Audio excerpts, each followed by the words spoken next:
Poštovani gledatelji, dobrodošli u Identitete. U današnjoj emisiji putujemo Perzijom i govorimo o iranskoj kulturi i običajima.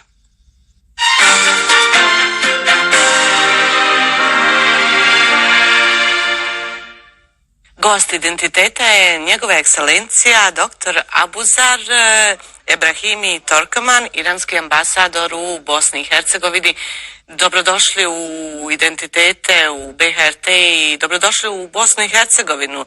Niste davno došli u našu zemlju. Kakve impresije nosite? Bismillahirrahmanirrahim. Ja ranije nisam bio u Bosni i Hercegovini.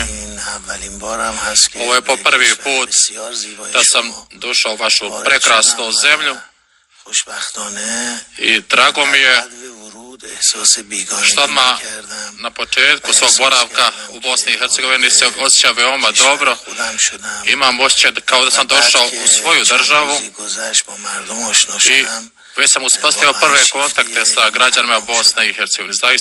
Zaista izražavam veliko poštovanje prema njima. Ovo svakako nije vaša prva diplomatska misija. Kako je tekao vaš životni put? Ja sam studirao u Iranu, na jednom od iranskog univerziteta, smjer prava. Također na univerzitetima u Iranu sam predavao godinama. Osim toga u Turskoj, Turkmenistanu i Rusiji sam bio.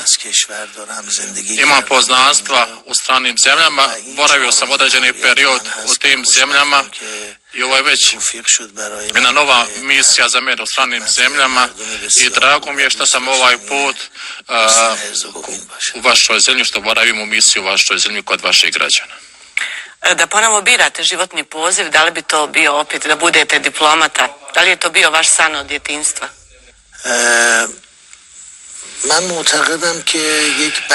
Ja smatram da je dio mog životnog puta od ranije isplaniran, određen. Onaj dio na kojim se mi moramo kretati,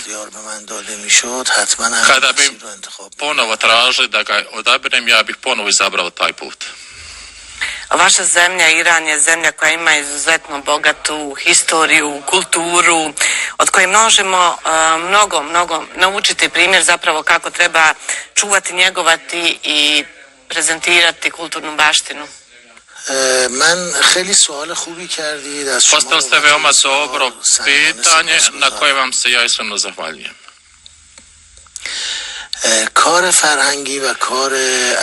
Kulturni rad u oblasti etike, morala ima dvije faze. Jedna faza je do ušiju, a druga faza je od ušiju do srca. Karakteristika kulturnog i umjetničkog posla u Iranu, kao i kulturnog nasljeđa Irana, je ta što koračaju kroz oba dvije te faze. Na oba dva ta puta, kroz oba dva ta puta koračaju, pridaju značaj i ušu onome što uđe u uši, onome što stigne do srca. Taj drugi put od ušiju do srca je mnogo važniji. A koji je recept? Potpuno ste ispravno kazali. Vidite, čovjek prvo nešto čuje, potom stječe uvjerenje u to nešto. Na primjer, naši odnosi sa vama, mi u našoj književnosti u stvari imamo jednu komparaciju između prijatelja i ogledala. Postoji 10 sličnosti između prijatelja i ogledala. Jedna od njih je ta da ogledalo naspram čovjeka govori mu njegove nedostatke. Druga stvar, ogledalo nikad, dakle uvijek na lijep način iznosi te nedostatke čovjekove. Treća stvar, niko se ne osjeća, dakle ne osjeća nikakvu patnju zbog ogledala. Četvrta stvar, ogledalo veoma transparentno pokazuje nedostatke čovjekove. Kada vi plačete i ogledalo vam se neće smijati.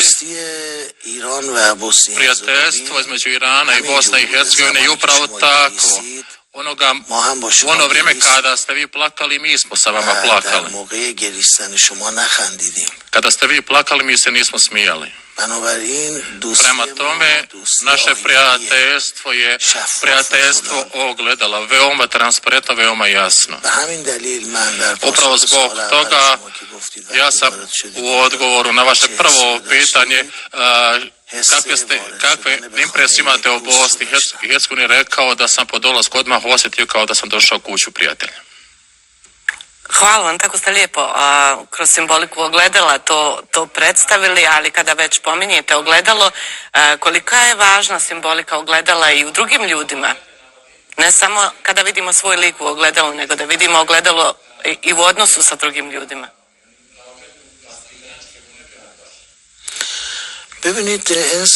Vidite, ljudi imaju dva međusobna odnosa. Jedan je dakle onaj tjelesni putem jezika, a drugi je srčana veza, srčani odnos. Ako dozvolite da vam kažem jedno objašnjenje, mi imamo jedan jezik, jezik književnosti, imamo drugi jezik, jezik spoznaje.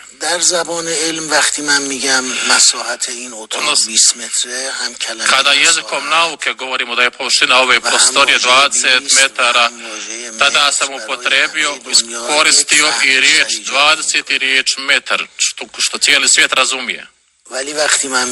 Ali kada kažem da je danas jedan lijep dan, to nije jezik nauke, to je jezik spoznaje.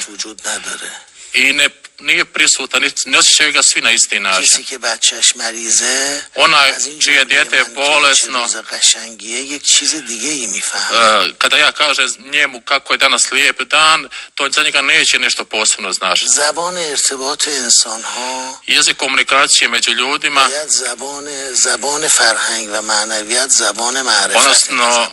odnosno jezik kulture, duhovnosti, jeste jezik spoznaja, ne jezik znanja. Mevlana Jalaluddin Rumi ima jednu poeziju koju kaže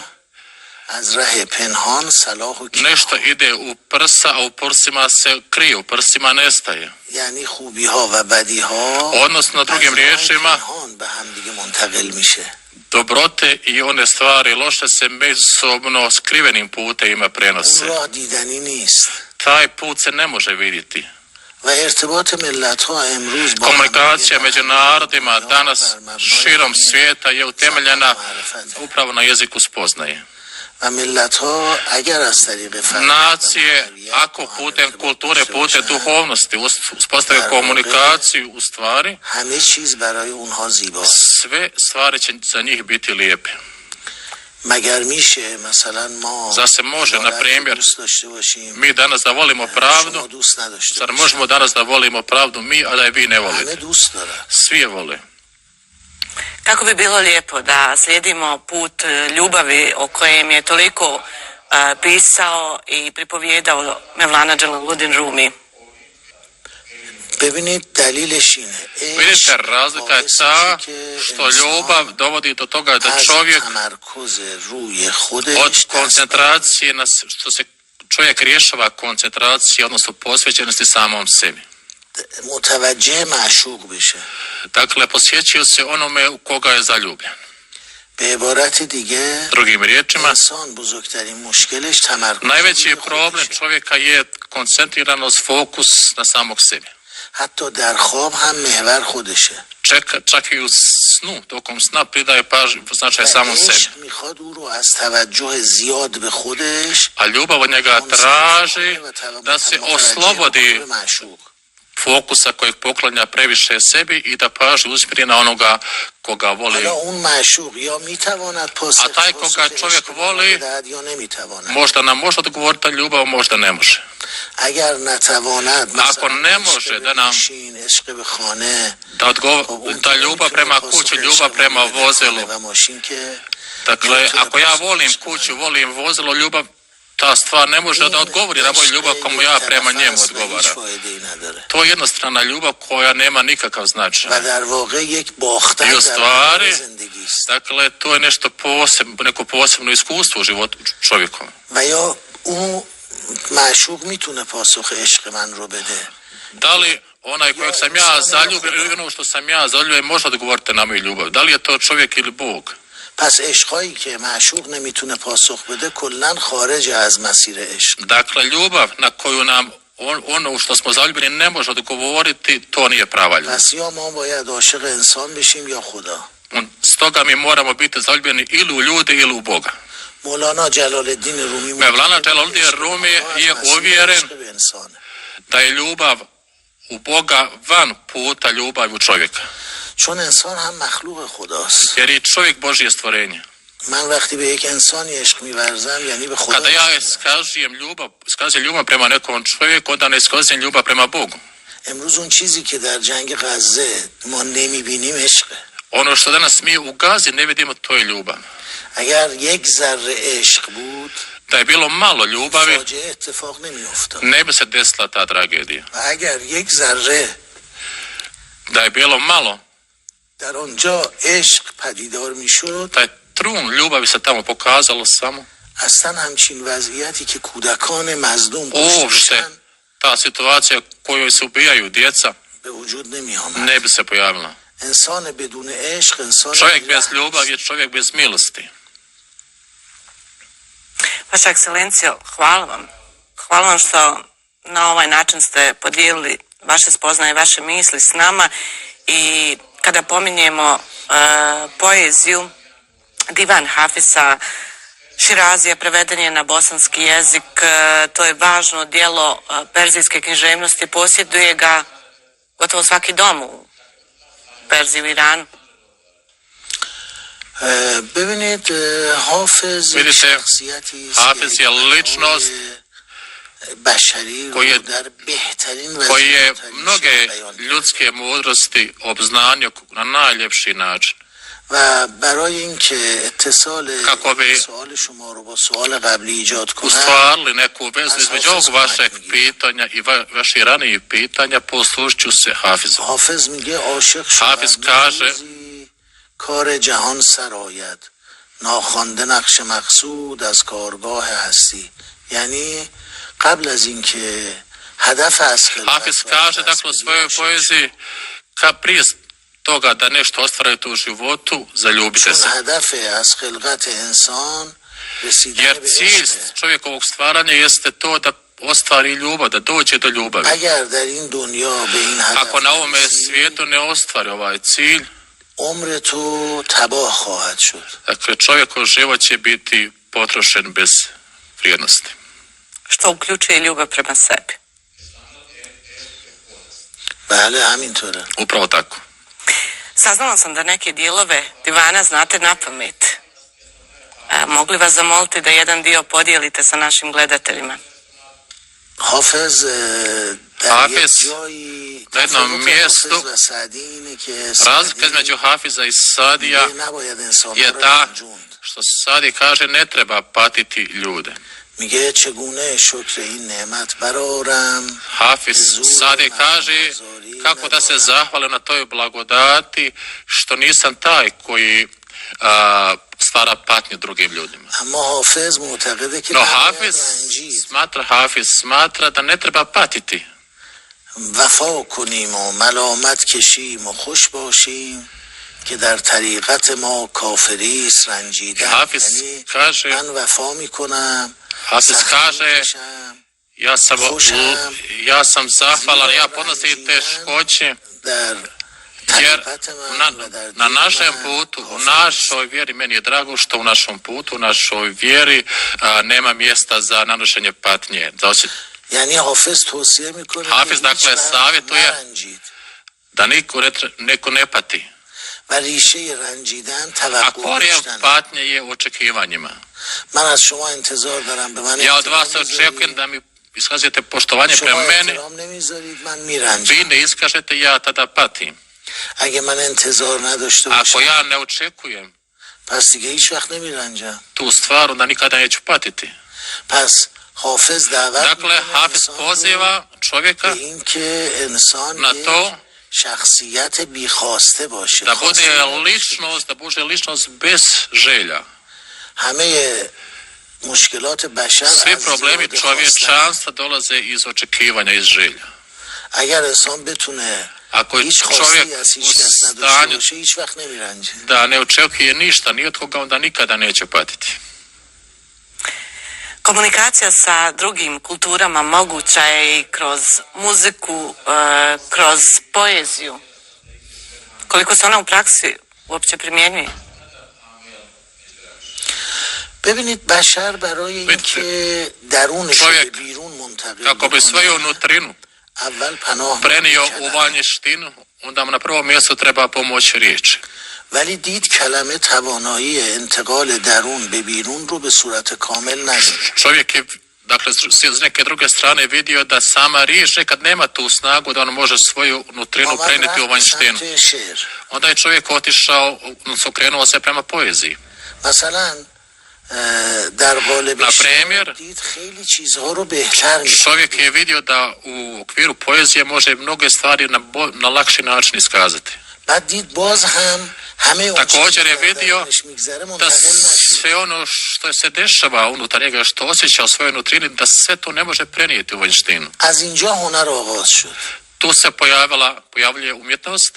یه حرفایی هست که شما هیچ جا نمیتونی بزنی جز در ساز. Negdje se kaže, na primjer, da ništa ne možete bolje, dakle, da kaže kada je pitanju, dakle, muzika, da nešto bolje izrazite osim putem saza. یه حرفایی هست که شما جز در نقاشی نمیتونی بزنی.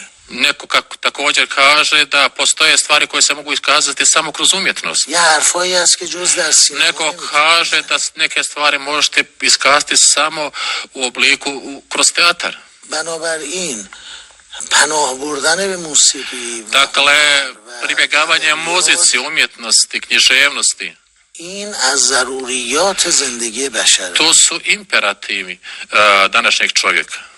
و تنها راهیه که بدون I to jedini put, احتیاج به زبان ما میتونیم dakle jedini put bez pribjegavanja jeziku da možemo iskazati ono što u sebi osjećamo. Perzija potiče na put kojim se otvaraju brojna pitanja identiteta, promišljanja o životu, o smislu, svijetu u kojem živimo, ovo o čemu mi sada i razgovaramo. Zaboravimo li na to u svakodnevnim problemima i brigama?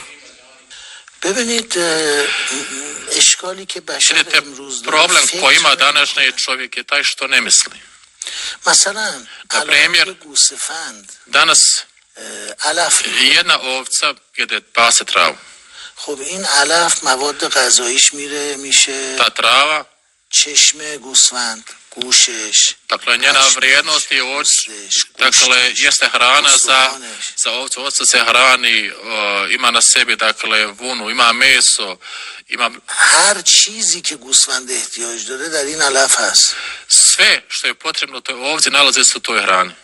ما اگر یه فکر to je بکنیم travi. ببینیم خداوندی که این علف رو آفریده Kada pogledamo i znamo da je Bog stvorio tu travu i da je dao neku snagu toj ovci, da li قدرت دیگری taj Bog نداره؟ ima i drugu snagu?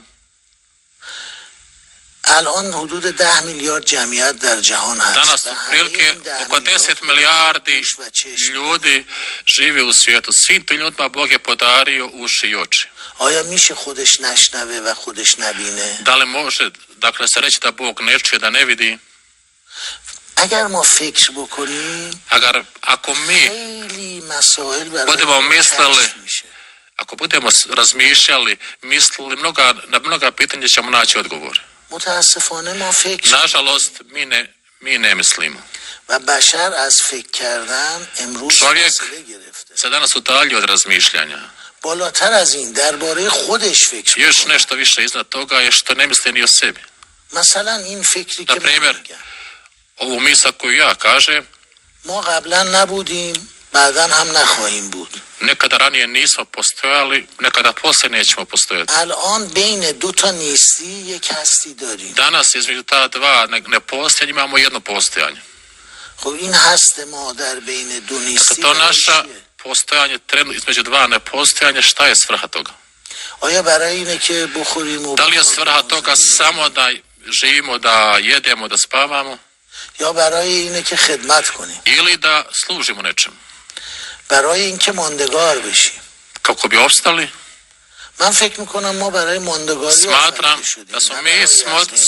da smo mi stvoreni da bi opstali, a ne da budemo uništeni. Što je to zapravo što mi možemo naučiti od iranske tradicije? Kurtoazija je poseban naziv koji je prisutan na području Irana. Iranci spadaju među najljubaznije nacije svijeta. مهربانی میوه عشقه. Ljubaznost je plod ljubavi. مردم ایران اول عاشقن. Ljudi u Iranu su prvo, dakle, zaljubljenici, a potom su, dakle, ljudi koji iskazuju veoma veliku milosrdnost. به نظر من ملت شما هم ملت عاشقی هستن. Po mom ubjeđenju, ljudi u vašoj zemlji su ljudi od ljubavi. و میوه این عشق در همه Plod te حرکات ljubave معلوم میشه. se ogleda u svim radnjama koje čovjek radi. Ambasadore, bilo bi dobro da u ovoj zemlji ima više ljubavi. Drago mi je da nas tako vidite, odnosno da je to slika koja vas je dočekala. Kulturni centar i ambasade Islamske Republike Iran u Bosni i Hercegovini svake godine, kada dođe proljeće, obilježava islamsku novu godinu, Nouruz. Vrlo su interesantni običaji, nekoliko je, mislim, dosta je praznika, ali evo da izdvojimo ovaj i običaj koji prati ovaj praznik, zato što nekako kao da je sublimirano sve u jednoj dugoj historiji, tradiciji u programu obilježavanja. ببینید خود نوروز Sam Nouruz, iranska nova godina, je jedna tačka ravnoteže. قبل از نوروز سرما هست. Prije Nouruza je period hladnoće, a poslije dolazi vrućina. نوروز در نقطه اعتدال طبیعت. Nouruz se nalazi, dakle, u toj tački ravnoteže prirode. و معنای این اینه که انسان Smisao njegov je taj da čovjek uvijek mora biti u tački نه ravnoteže. اهل افراط باشه و نه اهل تفریط. Ne smije biti, dakle, okrenut prema ekstremizmu, ne treba ni biti okrenut prema nemaru. انتخاب این زمان هم برای همین Izbor tog vremena je upravo zbog tog razloga. و ما در نوروز Mi جشن میگیریم و za vrijeme بدون بازدید Nouruza, dakle, obilježavamo ga, imamo posjete porodici, prijateljima, imamo در نوروز همش از بین میره. i sve ono što se eventualno pojavi negativno među ljudi tokom godine za vrijeme Nouruza se poništi. در واقع نوروز U زمان stvari, آشتی انسان‌ها با یکدیگر. Nouruz je vrijeme pomirenja, međusobnog pomirenja ljudi i vrijeme početka buđenja prirode. Kada je u pitanju saradnja naše zemlje i Irana, ona je kontinuirana, međutim još uvijek su prisutni stereotipi određeni o Iranu, koliko je važno prenijeti pravu sliku stanja, pravu sliku života u Perziji, možda da krenemo i od opisa svih prirodnih ljepota koje jesu prisutne u vašoj zemlji. Mnogo je toga na UNESCO-voj listi baštine.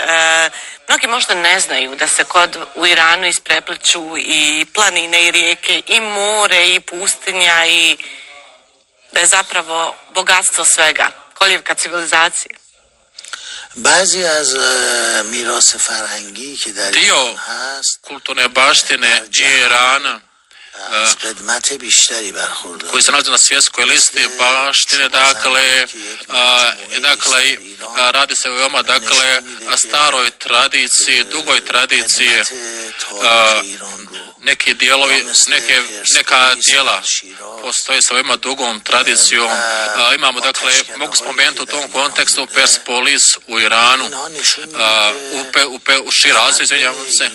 Sve to pokazuje da je iranska civilizacija, veoma duga civilizacija koja je formirana u davnoj prošlosti. Iranci su civilizirani narod uvijek bili. Razlog, dokaz, dakle, postojanju stare iranske civilizacije je upravo prisustvu ove kulturne baštine i kulturnih znamenitosti. A ovdje u Sarajevu, u Bosni i Hercegovini, poštovanje različitosti posebno je prisutno i nadam se da ćete tokom vašeg mandata učiniti važne korake prije svega na kulturnom povezivanju Irana i Bosne i Hercegovine i hvala vam što ste došli u naš studio, što ste bili gosti Identiteta. منم از شما سپاسگزارم. من Ja se vama zahvaljujem. مهمان مردم بوسنی و هرزگوین هستم. Ja sam gost امیدوارم građana Bosne i Hercegovine. Nadam se da će biti این مردم بسیار veoma خوب dobar gost za ovaj veoma dobri narod. Hvala vam. خیلی متشکرم.